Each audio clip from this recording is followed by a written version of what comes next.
wakachena mundikomborerei kuti moyo wangu ucha kukudza nguva dzese ndidzidzise kukuda kuziva zvakanaka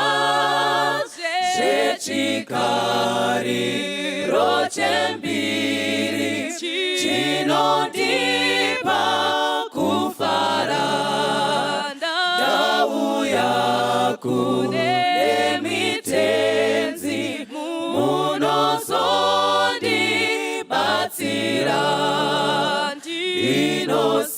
inosimbira kunemi mundisvitse kumusha Jesu wakanditsvakisa ndanga ndiri mufambi mudambudzo wandibvisa ngeropa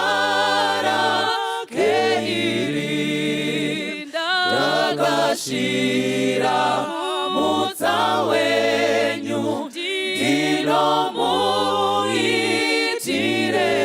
ndinomuitirei ndipeni kunaka kwenyu ndosungirwa kunemwi nguva dzese ndarasika kubva munzira yenyu ndiri pano hangu Baba batisa moyo wangu ndiri pano hangu Baba batisa moyo wangu.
Tinoda kutenda Mwari panguva dzino hama nevadikanwa munzvimbo dzese dzatiri nemukana wanotipa weshoko rake mukuridzidza nekuriteerera nekuti ndiye Mwari wakatiita anotipa shoko rake kuti ritiveze ritigadzire kuti tifanire denga. Tinoda kudzidza pfungwa duku inowanikwa pana Genesis chapter 32 but tisatawana kunguva yekuidzidza ngatidzorei mukana wemunamato. Kuna Mwari vanoshamisa vari kumusoro kudenga pakudzidzwa kweshoko renyu tibatsirei kurihwisisa, pakudzidzwa kweshoko renyu tibatsirei kuti ritiponese. Ndo munamato wedu muzita raJesu unogara nekusingaperi. Amen. Pfungwa yatinoda kudzidza nezvayo ifungwa yaJacob. Munoiziva Jakobho naEsau, munovaziva vakomana. Bhaibheri shoko raMwari rinobudisa pachena kuti chinhu chakanga chakakosha mumazuva avo hwakanga huri udangwe hwemwanakomana. Udangwe chakanga chiri chinhu chaibatisiswa mumazuva aya. But rangarirai kuti Jakobho anoita mutakitiki namai vake kudzamara atora udangwe nenzira yake. Inzwai vanhu vaMwari, zvinhu zvose zvatinotora nenzira dzisiri idzo zvazvitizorodzi kusvika parufu. Kana nyasha dzaMwari dzikasatiwana tinoramba tichingochema nezvinhu zvatinotora nenzira dzisiri idzo. Rangarirai zvaanoita onogadzira nyama. Munoiziva nyaya yacho. Baba vataura pachena kuti ndoda kukomborera iwe dangwe rangu Esau, but inda unonditsvagira yokudya yakapfava yakanaka. Kwai Jacob namai vanohwa nyaya iyoyo, ndo kunogadzirisa nyaya. But chinondigwadza inyaya futi yaEsau. Esau anoti achisvika, anosvika oita sekunge aisadya pamba ipapo, anosvika achiita sekunge hapazi pamba pavo. Inzwai vanhu vaMwari, rimwe dzungu ratinoita rinotikosta zveupenyu hwose. Esau chero dai ainonoka aizodya, chero dai ainonokegwa nechikafu ane nguva yaichidya chete, chero chaidileya hazvirevi kuti chaisauya. Delaying is not failing. Makristu mazhinji haagoni kumirira. Naye Esau wadiwa mira yatanga yapakugwa, kunhuhwira hongu iri kunhuhwira, haina kutanga kunhuhwira nhasi, yagara inonhuhwira. Ko dambudziko robvepi? Mirira nguva inokwana. Saka ndo panobvira nyaya yavo. Jacob otiza oinda pana sekuru wake. Saka paanodzoka manje akuda kusangana naEsau. Rangarirai kuti paakaenda kwa sekuru ikoko akanotsotsewa nekuti iye akanga ari tsotsi. Saka zvinhu zvetsotsi zvatambotaura hazvisiyani newe. Unoramba uchichema nemutangiro wake. Kwai unotsotsewa ndo musi wakafunga kuti zviri nani kudzokera kwangu kuri kwedu. Saka toda kudzidza pfungwa inowanikwa pana verse 10. Genesis chapter 32 verse 10, 11 na 12. Verse 10. Yes. Handina kufanirwa nenyasha dzenyu dzose. Nokutendeka kwenyu kwose makaitira muranda wenyu. Nokuti ndakayambuka Jorodhani netsvimbo yangu yoka. Zvino ndava mapoka maviri.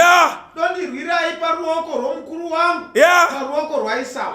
Nokuti ndinomutya kuti uchauya akandiparadza namai pamwe chete navana. Verse 12. Ndimi makati, zvirokwazvo ndichakuitira zvakanaka.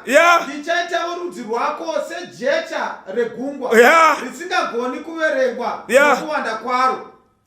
Saka Bhaibheri shoko raMwari rinototaura pachena kuti mukomana aiziva nyaya dzake. Zviri nani kana uchiri kurangarira. Pane maKristu asingacharangariri, vanoti nyaya dzavo kana dzakaitika vanoda kupomera vamwe asi varivo vakatanga. Pane vanhu vasingabvumi nyaya dzavo, but uyu mukomana unoziva hake kuti my history is not well. I started this journey on a crooked way. Ndakatanga zvisakarurama. Saka anoti kuti ndihwire nyaya yangu ndinofanirwa kudzokera kumirayiro nezvipupuriro. Ndofanirwa kudzoka panguva yekunamata. Saka anouyawo zvidurura pamberi paMwari. Handina kufanira nyasha dzenyu. Vakakomborerwa maKristu vanoziva kuti they are not worthy. Havana kufanira. Vanogona kubatsirika pachinzvimbo chaMwari. Vanhu ivavo vanoinda kuna Mwari nekuperera, with their feebleness, nekupera kwavo nekushaya kwavo kusimba. Jacob anonowira. oti Mwari handina kufanira imi, rangarirai zvamakandiitira. Makandipinza paJorodhani ndakabata tsvimbo yoga, hapana changa ndinacho. Saka aingoziva kuti I've got only this stuff. Kana ndikasangana neshupa ndoya ndichagwisa nayo. But pandodzoka ndava nepfuma nezvinhu zvizhinji. Inzwai vanhu vaMwari, tina Mwari ari provider muupenyu hwedu. Zvinogona kuita zvezvakugwadza mazivano, zvogona kuita kunge zviri kukuremera, zvogona kuita kunge seunge wakundikana. Rangarira kuti wakanga uine tsvimbo iwe. maKristu mazhinji havagoni kutarira paive ane sutu 1, vanoona kunge varasikirwa nebasa iye achiri kutombogara mutauni. Havagoni kuona kuti zviri nani ndichimo, ndingadai ndakatodzokera kumusha, pamwe ndingadai ndakafa. Vakakomborerwa maKristu anoona kuti ndaive ndiine svimbo, iye zvino ndava nemai nemakwai. Vakakomborerwa maKristu vanorangarira maregs avakanga vari, marara avaive vari, vobvuma pachena kuti ndakarwadziwa Jehovha, makandiburisa matope, mukandimisa padombo. They understand the strength in the Lord of lifting men from the dungeon of the faces of sin. Mwari osumudza munhu omugadzika pari nani. Vakakomborerwa maKristu vanoona kuti patiri pari nani. Maive nesvimbo mainini, pemwe isingagari mozviziva imi, muchidedzewa pachikoro nezita risiriro. Imi maiziva zita renyu imi, maizviziva wayo nenikname yaigwadza, but Mwari wakakukomborera. Wani mapukamiri kwai zvakaiye zvino anobva achema akati kwai dondigwirai paruoko gwaisa. Ndinomutla murume, itirai mai nevana. Dzoita sekunge idzo dzisingadi kunyanyopinda. Varipo vanoda kuvandira kuseri. Kana achitsvaga zvikomborero kuna Mwari, anoti Mwari tarirai chechi yenyu, iye ari arida kurema muraini. Anoti Mwari tarirai vhangeri renyu, vaparidzi vanoda pekugara, ari anoda kuvhaira vanhu kumusha. Mwari unoverenga itsvo nemoyo, unotiziva zviri nani kudarika kunyengera kwedu. Varipo maKristu akadaro, ukamona achikumbira unofunga kuti the intention is right. Kwai ngorangaraiwo vana, inini hangu andoita kunge ndisina basa, but rangarirai vana nanamai. Ini handina basa muchanyotara nezvangu, asi vana namai yeti tinoziva nyaya yedu. Inzwai maKristu aMwari, tine Mwari anongotichengeta zvakadaro. Hapana zvakanaka zvatinoita pamberi paMwari isu. We have got the Lord that loves us anyhow. Hapana chakanaka chataita pamberi paMwari, asi unongotida. But zinondigwadza murume, anobva ati kwai ndimi Mwari zviro kwazvo, ndichakuitirai zvakanaka, ndichaita ndimakandipromisa. Kwai ndimi promise, makandipromisa Mwari kuti kwai muchandiita sejecha regungwa. Imi ndimi Mwari makandipromisa. Takuda kubribe Mwari kuti Mwari kuda kumukona. We cannot con God. Kuti kwai nekuti makandipromisa saka ndichengeterei kuti makandipromisa. Mwari wedu agara ari kutongotichengeta zvakadaro. Varipo vanouya kuna Mwari nekuvandira so, vanoda kuuya kuna Mwari vakavanda kuseri kwezvisiri izvo, but Mwari wedu anotihwisisa. Inzwai maKristu aMwari, Jesu kana akatarira mutadzi, anoona mutadzi ari munhu anofanirwa kuponeseka. Verse 13 inobva yabudisa achikwai tarirai chipo chandiri kuuya nacho pamberi penyu. Mwari wedu, we cannot bribe God. Ukaverenga Bhaibheri zvakanaka, mapisarema achinyora anototi zvose zviri mumakomo nenzombe ndezvangu. He wants everything. We cannot bribe God. Kana tichinda kuna Mwari, ngatindene kuperera muzvishoma zvatinazvo. Ngatizive kuti Mwari ane zvizhinji. We have got the Lord, we have everything in abundance. Haana chaanoshayiwa. Saka kana tichinda pachigaro chemusha, we've got nothing chatinowana chinga bribe Mwari. Chinogona kuitika kuenda kuna Jesu sezvatiri. Ndo saka muimbi wekwedu achiti, just a closer walk with thee. Take me, Lord, just as I am. I come to you without any plea. Tinoenda kuna Mwari tisina chatinacho, anotibatsira takadaro. Hatigoni kumunyenga nezvatinoita, hatigoni kumunyengerera nemabasa edu. Kana akatarira chinogona kutiponesa, kutiona akatarira through the blood of Jesus. Saka tina Mwari anotida vanhu vaMwari. Kana akatarira mutadzi, anotarira mukana wekuponeseka. Kana akatarira mutadzi, anoona Jacob achifanirwa kuponeseka. Rangariraika kuti mukomana atiri kutaura nezvake Jacob achibva kumba kwamai vake akabva akangwara ajuta mukoma wake. Saka pari kubva kumba ari kubva akangwara achiziva kuti naEsau havaunani, achiziva kuti patinosangana naEsau hapameruswa. Saka ari kutiza, paari kutiza achienda kwaLabhani, ari kutiza achifunga kuti zvavharana hatichafi takaonana zvakare. But Mwari wakamuchengeta kwaLabhani nekutsotsewa nezvose zvakaitika. Mwari akameka shuwa kuti Jacob anorarama. Rega ndikuudze munhu waMwari, hapana chivi chakaitwa pasi pezuva chisina kubvumiwa chichaenda. No sin will go unpunished. Zvivi zvose zvakaitiwa panyika zvisina kubvumiwa, munhu nemunhu achazvireverera pamberi paMwari. Thank God Jacob haana kufira kwaLabhani. Zuva iri raanofunga kudzoka, anotodzoka ikoko achidzingirigwa naLabhani, achibva kwaLabhani achidzoka, achiuya kuzosangana nemukoma wake. Handizivi munamato wake mukati menzira kuti wakanga uri wei, but zvandinofunga wakanga achinamata kuti Mwari nditenderei kusangana nemukoma wangu. But dambudziko rinoitika ari mukati menzira, anotumira vanhu kuna Esau. Ndo panoita dambudziko. Vanhu vaanotuma vachidzoka vanoti Esau wati haadi kuti iwe usvike, anoda kuti musangane. Asi paari kuuya, ari kuuya nemasoja akawanda. Ndo pakafira Jacob. Bhaibheri rinoti Jacob wakatanga kutya audziwa kunzi Esau ane masoja. Mupfungwa dzaJacob aiti ndakaba utangwe, saka Jacob is nothing. Aifunga kuti pandakatora udangwe Jacob akabva abhaja akapera. Vanhu vakawanda pavakatsotsa kumusha vakatiza vakauya mutauni vakafunga kuti kumusha kwakasara kukafa. Rega ndikuudze munhu waMwari, Mwari unochengeta vanhu vake, Mwari unoropafadza vanhu vake. Varipo vamwe vatakajuta tichifunga kuti tamubira wabroka pabusiness, but iko zvino wakaita sokuti wamublessa. Mwari akaimuru kubva pachitakishopu chawakaba iko zvino ave nemasupermarket. NdiMwari anoropafadza vanhu. Jacob wakafunga kuti ndakanyudza Esau. Little did he know kuti Mwari wakablessa Esau. Saka Jacob paari kuuya, ari kuuya achifunga kuti ndichanomupa zvinhu zvaasina. Verenga verse 22. Verse 22 iri kutiyo panapa. Zvino wakamuka usiku akatora vakadzi vake vaviri navaranda vakadzi vake navana vake vane gumi nemumwe akayambuka pazambuko raJakobo. Ipapo ndo panondinetsa. Jacob ari kuenda pamberi paEsau. Chaari kutungamidza pamberi pfuma. Kana ukaverenga zvakanaka achisa zvipoka akavaisa mumagrupu achivatumira kuti pada. Jacob angangobribike akabvuma zvinhu zvandinazvo. Aifunga kuti pfuma yake ingatenge kudiwa naEsau. Aifunga kuti pfuma yake ingavhundutsire Esau kusvika Esau avhunduka.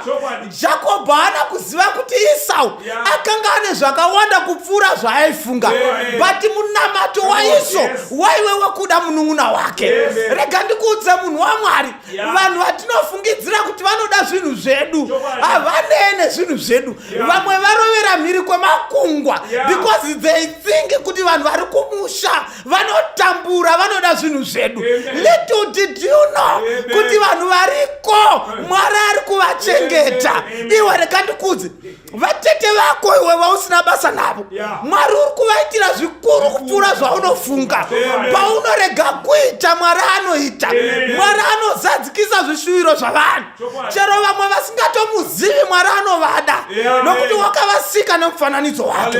Vaunofanira kuparidzira ukaregedza kuparidza, Mwari anongovachengeta.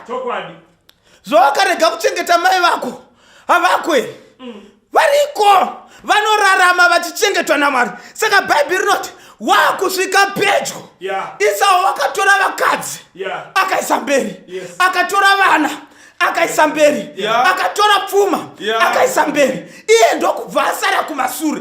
Pfungwa dzake dziri dzokuti kana ndikaona auraya ava ndoziva kuti akatsamwa, but if he spared them ndoziva kuti ndogona kumusvikira. Saka akatora zvinhu zvose akaisa mberi.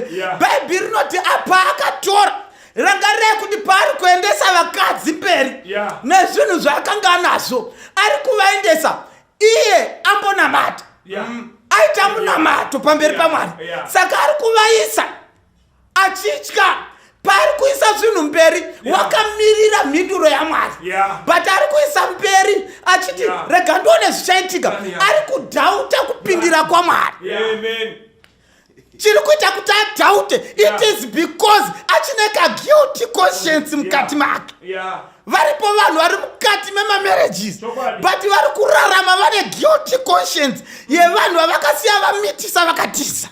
Ari mukati memba ane chimwana chaasina kumbotaura, chiri kumutambudza each and every day. Kana akagara mukati memba hana inorova akanzwa zita remwana iyeye richitauka, nokuti asati amuta. Guilty conscience iri kumukuvadza.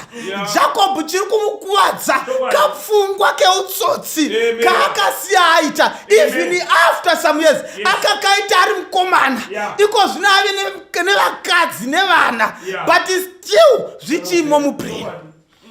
Every sin isina kubvumiwa pamberi paMwari inokutambudza kusvikira mukufa. Chivi chose chawakaita chisina kutenderwa.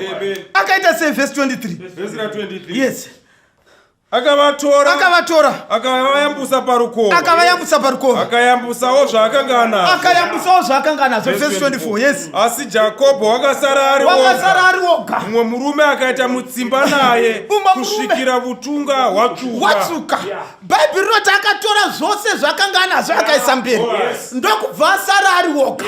Paakasara ari woga, Mwari ndo paakabva auya akati chiregedza ndiende ndinopa munhu munhu waMwari, nemhaka yekuti ave oga.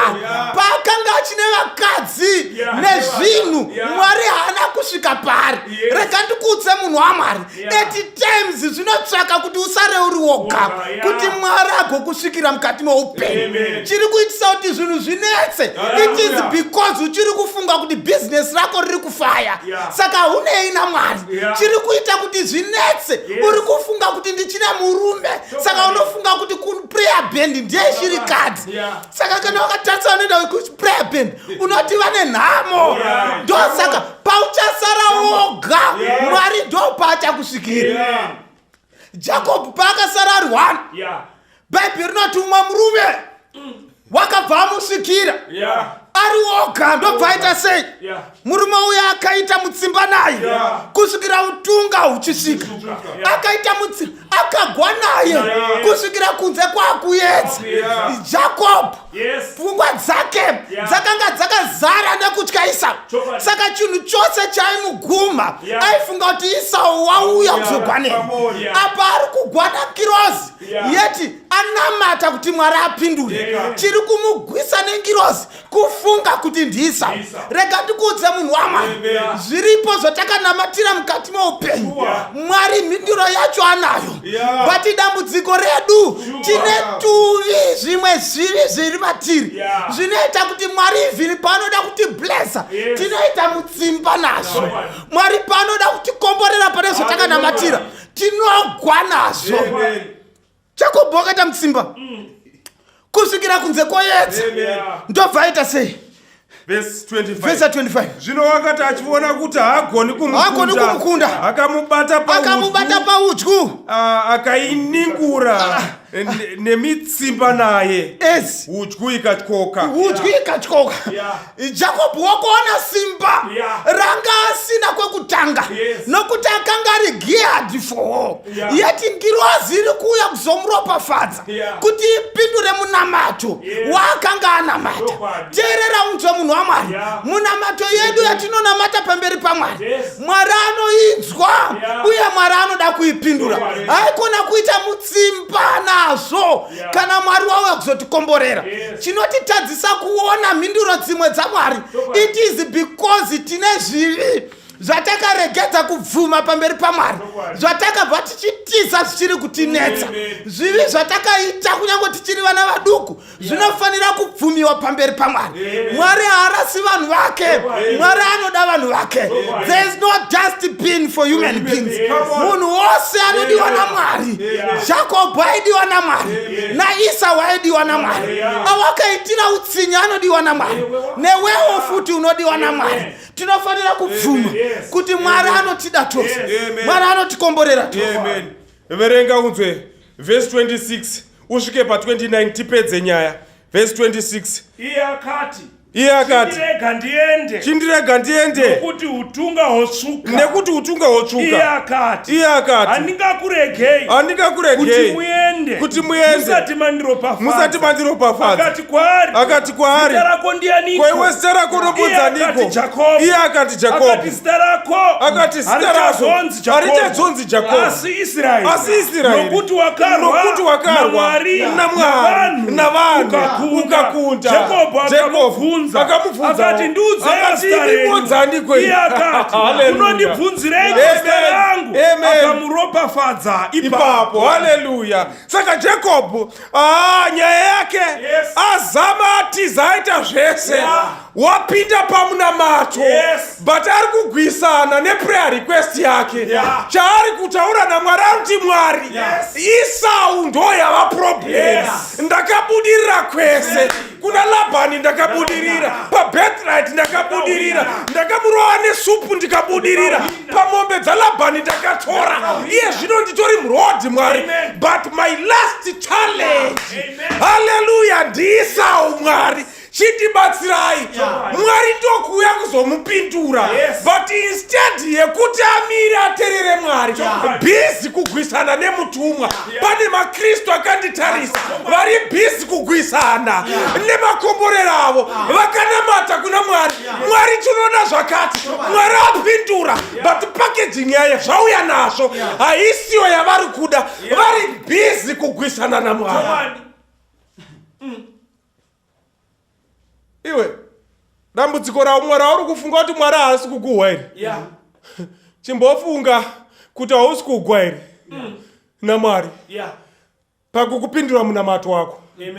Dzimwe nguva Mwari paanopindura munamato evanhu vake anouya nefight, because zvinoda kutsvakwa naMwari pamunhu. Pane vamwe vanofanirwa kugwisiwa ivo pekutanga kuti Mwari avakombore, vanoda kutanga kudhiliwa ivo first. Mwari ane vamwe vanhu vane maattitudes avanawo, anoti iyi attitude munhu uyu handimukomboreri uyu, ndikamukomborera akadai tingaite dambudziko. Let me fight him first. Let me fight the character first. Amen.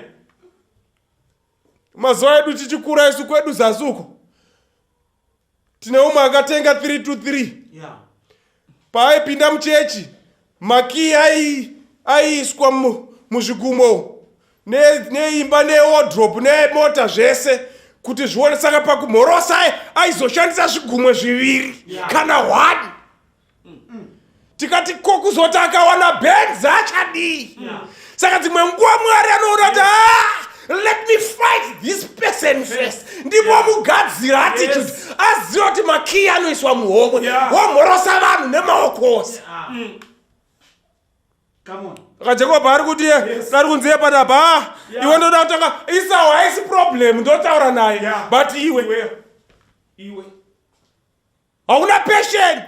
Ndakakuti uchava rudzi ruzhinji zvawanamata, yes, but ndaizviita netime yangu ndimirire. Dambudziko rine vanhu vakawanda havana patience pana Mwari, vanoda kuti Mwari aite zvinhu zviri instant, ipapo. Ndosaka una tichida mamiracles ipapo. Yet Mwari anodhila netime yake. Be patient.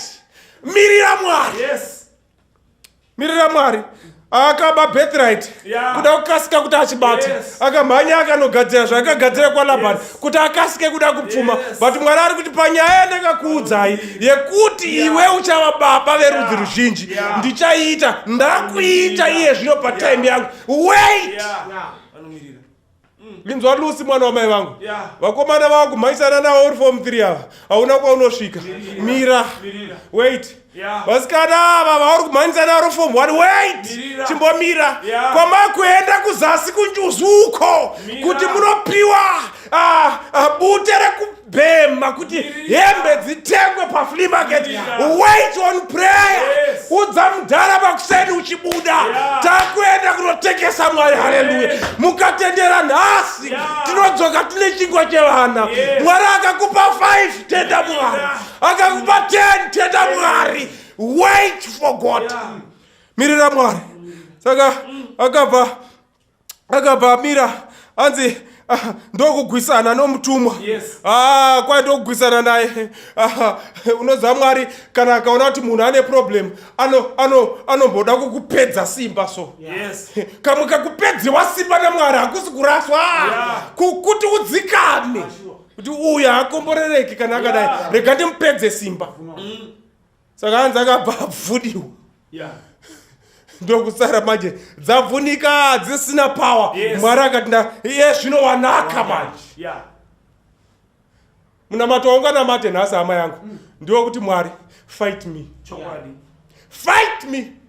Ndomunamatotonamata kuti Mwari inini mukasa if you cannot fight me Mwari hapana chinoitika mukati fight me. Kana mandigwisa Mwari ndivhunei. Amen. Wavhuno. Mwari ari kuzama kukubvisa he's trying to get you out of yourself. Kubudisa mauri because unozvifilinga. You think things they do because iwe uri zvauri. Yeti Mwari ari kuti I need to fight you first. Ndikapedza newe. Ndobva ndapedza newe. Saka dzaka dzavhunika dzisina power manje. Gumbo ratyoka dzachiti kwavava.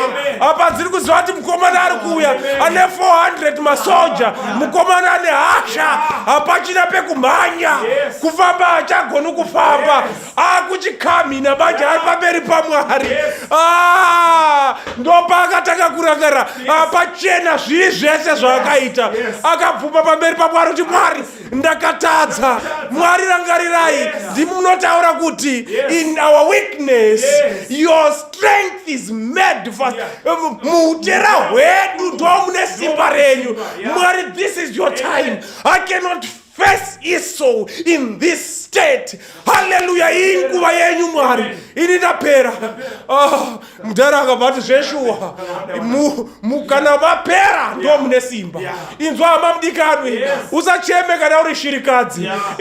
Mukupera kwesimba ndo pane simba raMwari. It is in our weakness where the strength of God is seen. Vakakuseka vachiti hausina murume itikana mukatibaya paushirikadzi mabaya simba. Vakakuseka vachiti hauna mari mukatibaya pakutambura mabaya simba. Vakakuseka vachiti wapera iwe itakana mukupera kwangu simba ndo parinouya. Usachema hama mudikani kana zvichita senge zvapera. It is in our weakness patinopiwa simba naMwari. Wakamitiswa Yesu. Vari kuseka wakamitiswa hausiri chunhu. Pavanokubaya vachinyongonya pakumitiswa vari kupresa simba. Nambata kuna Mwari kuti it is in my weakness. Mwari never weak. It is your turn now. Take your turn. Saka hanzi akabva avhunwa ndokutanga kufamba kunosangana naEsau achifamba mbichana apera simba. Mwari akati ndauchikugadzira mablessings manje ndakuvhuna ndokuvhunwa. Unoziva pane vamwe vanhu vanotoziva kuti uyu dai asina kuvhunwa haihwisisa kuti chinonzi shirikadzi chii. Mazuva akachitaura pachena kuti motitorera varume vedu shirikadzi dzonesa shirikadzi dzechiki dzakazodii kamwe kamuchendero kamunoita unotozoona nemusekerero umwe unoita. Mwari wovhuna hake mombosarawo musina kuti muhwisise kuti mumbohwisisa Mwari kana achivhuna kuitira kuti uone zvaunga usingaoni, kuti zvinogona kuita kuti murume anoshaya senti mumba, haumutuki kuti hausi murume iwe, ita sevamwe varume.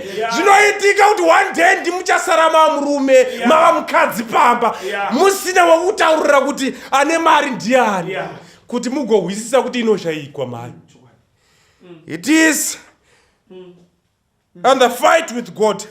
Patinoona utera wedu kwanzi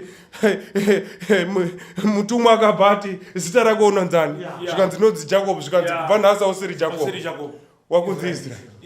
Tina Mwari anoshandura masituations edu kubva mukuvava kuma situations anotapira. Tina Mwari asingatisii takadaro. Yes, tanga tiri matrickster nezuro. Yes, takanga tiri vanhu vakaipa zuro. But Mwari anoshandura ma situations. Taisekwa nezvigamba zuro. Mwari anoshandura ma situations. Tanga tiri vema business asiri kutengwa. But nhasi tisu takutengegwawo. Tanga tisingadiwi pabasa tiri vekusemewa. Nhasi tisu takunzi your excellency say. Tanga tisingagoni kusainawo. But nhasi tisu takusaina. Mwari anoshandura. Kuno vanoresla naye pamunabato, vanomira varipo pamunabato. Mwari havasiyi vakadaro, anobva pavari ashandura. Be in the presence of God and God will change your situation. Mwari hakusiyi wakadaro, hakusiyi akadaro. Pane minamato iri kufanirwa kupindurwa nhasi, but ichapindurwa through a fight. Bvuma kugwisiwa naMwari. Kana ari kuti Mwari, ini ndigwisei Mwari, fight with me. Fight with me. Ndakanamata Mwari, but handida kuziva kuti dambudziko riri pandiri. Ndaiseka vana vatete ndisingavaoni sechunhu, but Mwari ndioneiwo. Fight me, even break me, kuti mugone kundikomborera. Kana zvichireva Mwari kuti nditangire from scratch, ndimbotanga pa scratch. Wawane kuudza vanhu mabusiness plan, iwe mari wakatoba kukambani kwawakaba, but iye zvino unokufamba uchitaura ndakatanga ndisina chunhu. Iti Mwari chimbondivhunai. Ndivhunei Mwari, muite zvamunoda neni. If it means breaking me, let it be. It is better to meet my brother Jesus. Ndichikamina Mwari, zviri nani ndikuonei ndisangane nemusi watinosangana Kristu, ndisina chatinacho. Zviri nani ndisangane nemi Jesu, ndiri murombo. Zviri nani ndisangane nemi Kristu, ndisina ndakaremara, ndisina kuprofitwa kuti ndisatsamuke. Hallelujah. I want to meet you Jesus, limping. If it is so, let it be. Let it be. Let it be. Let it be. Amen. Aripera ati Mwari, ini ndivhunei. Kana zvirizo kuti kundifuna ndokuchaunloka ma blessings angu, let it be. Vakadaro sumudzai maoko tiwane munamato. Baba vari kudenga tokutendai, tasumukira pano nokusumudza maoko kubvuma kuti kana zvichireva fight tigwisei Mwari. And the fight, we are ready to lose it. Ati we need to ziziva Mwari. Kana mchivhuna vhunai Mwari. Takatemba nevana vedu. Tikafunga kuti imi hamusi chunhu. Tikatemba nema savings edu, tikafunga kuti hatisi chunhu. Tikatemba nema kampani atosenzera, tikafunga kuti hatisi chunhu. Tikatemba nenyika dzatava dzine ma economy ari stable, tikafunga kuti Mwari hamusi chunhu. Mwari kana zvichireva kuti muntivhune, mutivhune vhunai, kuti tigogona kusangana naisoti nemi. Nekuti tikasangana nemuvengi musipo, tine zvinhu zvatinazvo tinoparara. Tikasangana naSatani tine mari yatinayo, tinopedzwa nemadzimai. Tikasangana nemuvengi tine zvatinazvo zvimwari, hatimiri. But kana tikavhunwa nemi, we are going to meet whatever challenge that we face in life. Imuripo. We are ready Mwari kuti mutigwise pafungwa dzatinadzo kuti tigonaka. Muzita raJesu tonamata. Amen. Ungatore hako pasi nerufaro rwaro rwese, asi ndipe hangu Jesu anogara narini. tsitsi dzake dzakadzama nerudo rworukuru rorwakakomba chidzidzo cheupenyu ungatore hako pasi unipe hangu Jesu anondinyaradza mweya naye ndinozoimba tsitsi dzake dzakadzama nerudo rworukuru rorwakakomba chidzidzo cheupenyu ungatore hako pasi unipe hangu Jesu ndione kufara kwake kondifadza munzira tsitsi dzake dzakadzama nerudo rworukuru rorwakakomba chidzidzo cheupenyu ungatore hako pasi unipe hangu Jesu ndinosimbira mchinjiko dakara ndimuone tsitsi dzake dzakadzama nerudo rworukuru rorwakakomba chidzidzo cheupenyu tsitsi dzake dzakadzama nerudo rworukuru rorwakakomba chidzidzo cheupenyu umtewera kweseko ndadzidza kumusimbira gotonera kundifira pamchinjiko weKalvari Jesu anditungamira rendo rese nguva dzese aishamwari yeidi ndinotondera Kalvari nofarira mtemo wake ndoda nditungamire rudo rwake rwakanaka rwaeresa paKalvari Jesu anditungamira rendo rese nguva dzese arishamwari yeidi ndinotondera Kalvari ndinofamba ndisingatyi ndofara naKristu Petro ndosimbira ndichaona shamwari yepaKalvari Jesu andi